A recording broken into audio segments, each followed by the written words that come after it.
Good evening sir. Good evening. मैं बनाए गए वीडियो के कुछ क्वेश्चंस ले रहा हूँ। नमस्ते सर, मेरा आईवीएफ का D2 ट्रांसफ़र हुआ है, 5 एम्ब्रियो ट्रांसफ़र हुए हैं, क्या ये इम्प्लांट होंगे? Normally day two 5 embryo transfer, I give you best of luck, but normally मैं पर्सनली जो करता हूँ वो डे 5 तक ले जाता हूँ और 1 या 2 ट्रांसफ़र करता हूँ। सर मेरा पीसीओडी है और 2 आईवीएफ फेल हो चुका है, फ्रेश एम्ब्रियो ट्रांसफ़र हुआ था, मैं कैसे प्रेग्नेंट हो सकती हूँ? Please reply. देखिए, मैं आपको एक क्लियर कट बता रहा हूँ, पॉलीसिस्टिक ओवरी में फ्रेश एम्ब्रियो ट्रांसफ़र में प्रेगनेंसी रेट थोड़ी कम रहती है, इसलिए हम कोशिश करते हैं कि एम्ब्रियो ट्रांसफ़र यदि कर रहे हैं तो हम फ्रेश तो करें, फ्रोज़न ज़्यादा प्रेफर करता हूँ। दूसरी बात यह है कि यदि आपने 2 आईवीएफ कराए हैं और आपके ट्यूब्स अच्छे हैं तो थोड़े दिन रुकिए, आपको नेचुरल प्रेगनेंसी भी हो सकती है। यदि आपका वेट ज़्यादा है तो उसको कम करने की कोशिश करिए। Love from Australia, please make a video how to take care after hysteroscopy and laparoscopy. Thank you very much, and definitely we will make a video on laparoscopy and hysteroscopy.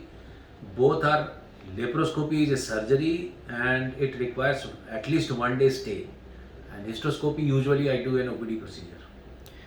नमस्कार sir, मेरे right side की tube block है, मुझे पहले ectopic pregnancy हुई थी, उसके बाद मेरी ट्यूब ब्लॉक हो गई थी।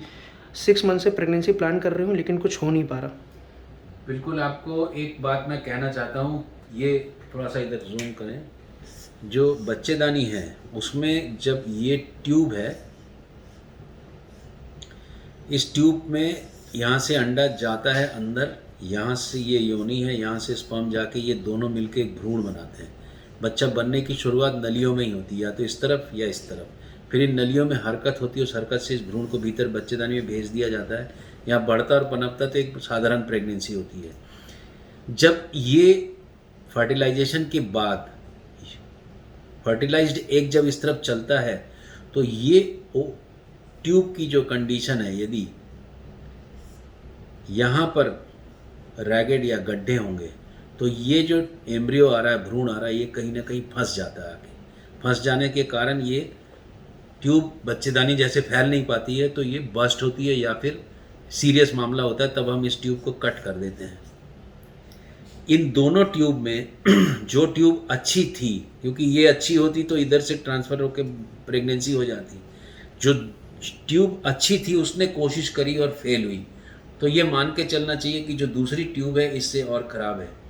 यदि आप फिर से नेचुरली प्रेग्नेंट होते हैं तो दूसरे ट्यूब में एक्टोपिक होने का खतरा रहता है, उसको जल्दी से दिखा लेना चाहिए। अदरवाइज़ एक एक्टोपिक के बाद यदि ट्यूब निकली है तो नॉर्मली मैं बोलता हूँ कि आप बहुत दिन वेट ना करके आईवीएफ करा लें। नमस्कार सर, आपके सेंटर में आईवीएफ कराने के बाद फोर्स सिसेरियन से बच्चे को डिलीवरी कराया जा सकता है क्या? क्या सिजेरियन? 3 डिलीवरी हो चुकी हैं। फोर्थ कराया जा सकता है, कोई प्रॉब्लम नहीं है। It is a high risk case for fourth caesarean, but I have done that also. Sir कम एज में अगर पीरियड बंद हो जाए, पहले पीरियड आता था और पीरियड बंद हो गया, तो क्या नेचुरल प्रेगनेंसी हो सकती है? चांसेस कम होते हैं। और ये पीरियड क्यों बंद हुए? प्राइमरी ओवेरियन फेलियर के कारण बंद हुए कि सेकेंडरी ओवेरियन फेलियर के कारण बंद हुए? सेकेंडरी ओवेरियन फेलियर के कारण यदि बंद हुए तो नेचुरल प्रेगनेंसी हो भी सकती है, क्योंकि उसको यदि आप ठीक कर दे। पर ये डिफ्रेंशिएट करना बहुत इंपॉर्टेंट होता है, इसके लिए आपको आना चाहिए, तब जाके बता सकते हैं। सर क्या यूट्रस की लाइनिंग डैमेज हो जाने के कारण मेडिसिन से ही पीरियड आता है? यूट्राइन डैमेज, ये थोड़ा दिखा दें। यूट्राइन की जो भीतर की लाइन है, ये जब बनती है इधर तो ही पीरियड आता है। यदि ये डैमेज हो गई और ये आपस में चिपक गई तो आप दवाई लेके भी पीरियड नहीं आता है। इसका मतलब जिसको दवाई लेके पीरियड आता है, मोस्टली उसकी यूट्राइन की लाइनिंग अच्छी है तभी आता है। तो पीरियड नहीं आने का कारण बच्चेदानी की लाइनिंग की खराबी नहीं, बल्कि कुछ और जगह पे है, जिसको देखना बहुत ज़रूरी है। मेरा नेक्स्ट मंथ आईवीएफ है, प्लीज़ मुझे ये बताइए कि मुझे आईवीएफ से पहले क्या करना चाहिए जिससे मेरा रिजल्ट पॉजिटिव आ जाए। देखिए, सबसे इम्पॉर्टेंट बात है एक मेंटल मेकअप करना, और किसी भी इवेंचुअलिटी किसी के लिए भी आप एक्सेप्ट करने के लिए तैयार रहना, और अपने गायनिक या फर्टिलिटी स्पेशलिस्ट पे भरोसा करना। चीज़ें तभी अच्छी होती है जब आप रिलैक्स होते हैं। बहुत सारे फैक्टर्स होते हैं आपके एग्स के, आपके स्पर्म के, हस्बैंड के स्पर्म के, और आपके लैब के, कहाँ पर आप करा रहे हैं, कौन से डे का ट्रांसफ़र है। आप ये पता करके यदि आप करा रहे हैं और यदि आपने डिसीजन लिया है तो have faith on them. You are good doctor as well as good teacher, sir. Your explanation skill is very good. Superb. Thank you very much.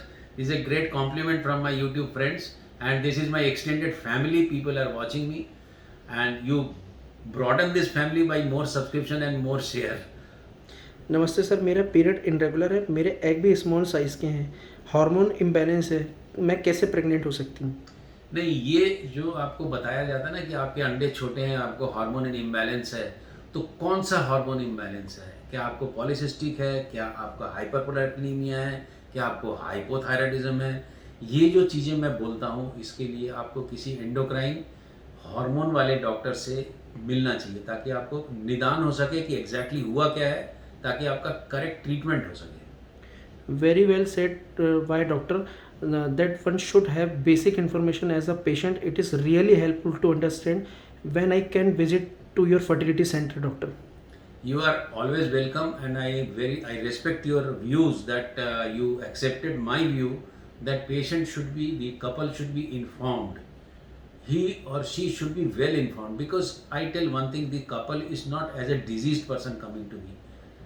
They are healthy person and they are going for a treatment. They should know what is the treatment is going to have with them, and what should be the success rate, and what should be the method of treatment. My last question, sir, sperm DNA fragmentation के बारे में बताइए.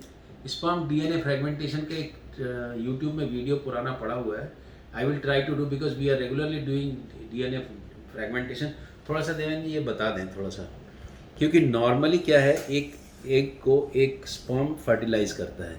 अब ये naturally करें,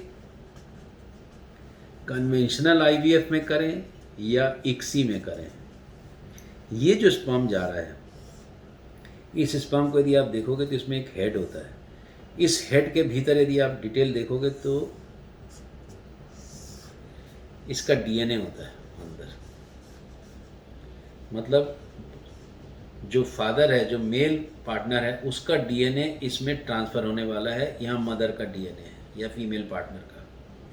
इस DNA में ये एक सिंपल एक धागा है.